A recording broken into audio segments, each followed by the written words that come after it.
مساء الخير يا حبايبي. احنا النهارده بقى هنعمل كشري مصري. هنبتدي الاول بالعدس بجبه.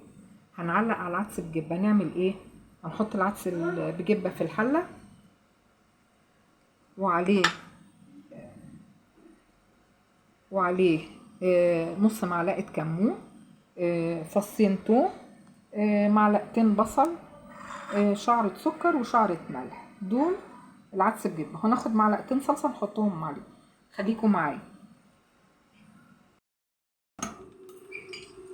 ده يا جماعه ربع كيلو عدس بجبه، احنا غاسلينه ونقعينه ساعه، وهنحطه اهو وعليه ميه سخنه على طول عشان يستوي بسرعه.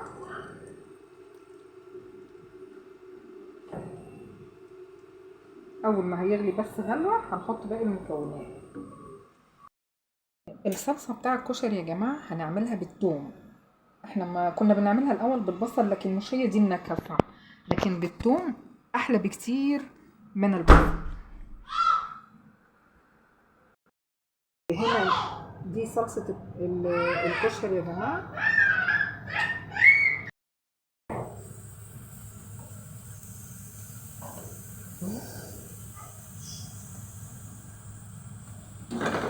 حط شوية زيت.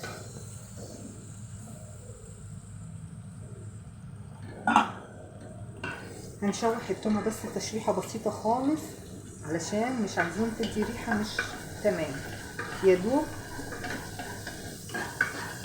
ايه. وهنا العدس غلي. ثواني بقى، التومه ما تحمرش عشان ما تديناش طعم مش تمام. يا دوب كده ريحه التوم طلعت اهي ودبل بس شويه. هننزل بالصلصه. الصلصه دي يا جماعه دي مش صلصه، ده طماطم طبيعيه بس احنا عاملينها صلصه.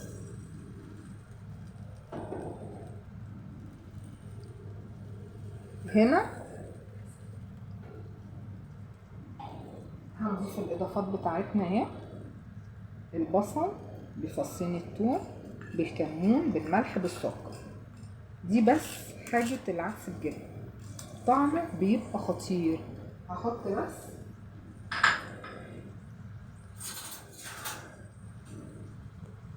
معلقتين طماطم كده، عصير صلصه بقى براحتكم، بس بتديها نكهه جميله. انا عن نفسي بحب اكله بالعيش، بيبقى خطير.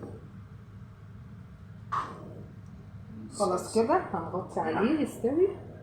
ومعانا الصلصه تقريبا هي محتاجه حبه كمان، هكملها كده ماشي.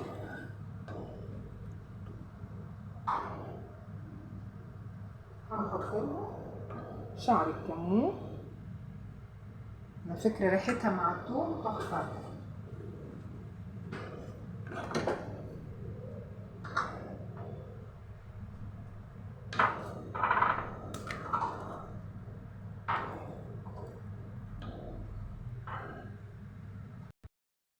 كده بسيطه، مش لا قوي يعني، نص كده.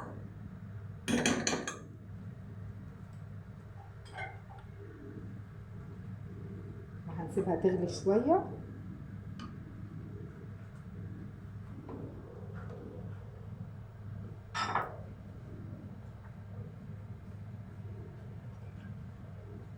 شعرة ملح بس، هي دي المكونات بتاعتنا.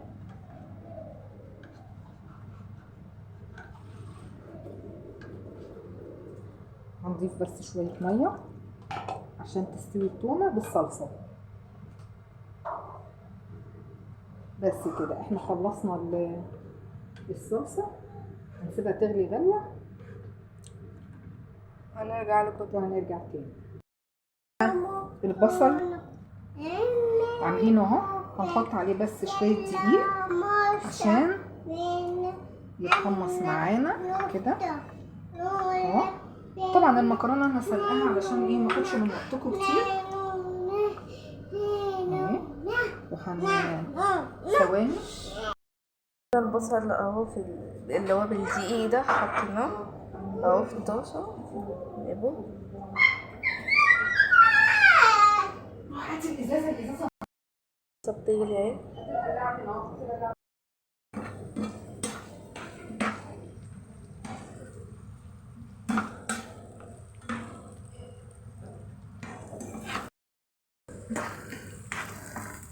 العدس شغال اهو بيستوي.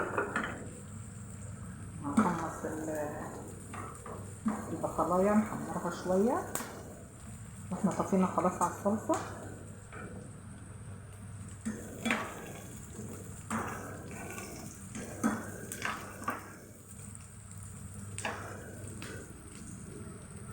انا عايزه اقول لكم يا جماعه حاجه، المكرونه انا سلقاها من بدري علشان المكرونه ما تتمسكش مع بعضها. بصوا بصوا شوفوا عامله ازاي. نعمل ايه؟ هنسخن 3-4 معالق زيت، بعد ما نصفيها من الميه بتاعتها ونشطفها هنروح مقلبينها في الزيت على السريع على النار دقيقتين بس، تفضل كده عمرها ما تتماسك مع بعضها. شايفين؟ عمرها ما تتماسك خالص. اهي دي معموله من الصفر ولا جرالها اي حاجه. ولو عايزين تعينوها في التلاجة تحطوها في كيس نايلون معايا، تحفظوها مثلا 3-4 ايام على الرف في التلاجة بس، ما تحطوش في الفريزر. ممكن 3-4 ايام تطلعوها تعملوا لها صلصه من الاول شغاله وتبقى زي الفل ولا نبني اي حاجه. بصوا يا جماعه العدس، شايفين لونه وطعمته؟ شوف بس استوى ولا لا. تحفه. خلصنا كده العدس، نسيبه بس ما بحبوش ينشف قوي عشان بحب اكله بالميه بتاعته. بس اظن ما خدش الكشري مننا حاجه.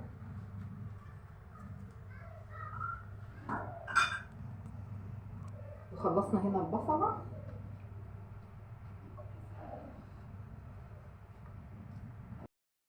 هنعمل هنا الدقه يا جماعه. عندي فص ثوم اهو، ما بعملش كتير، خل،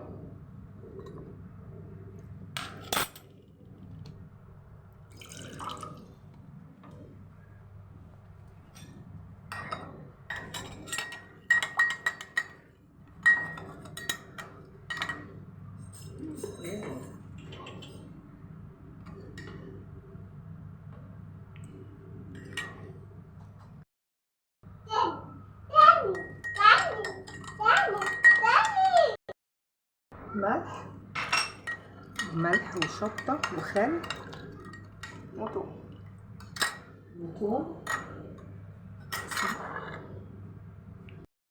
شويه ميه صغيرين، ودي شعر الكمون.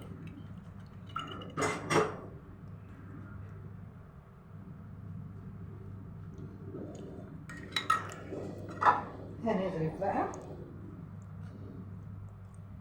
انا بصراحه مش عامله رز يا جماعه، على فكره ده اكل صيامي بقى نباتي 100%، بس احنا صايمين بقى، قلت ايه اصور لكم الكشري صيام الرسل، كل سنة وانتم طيبين. بطريقتنا احنا بقى.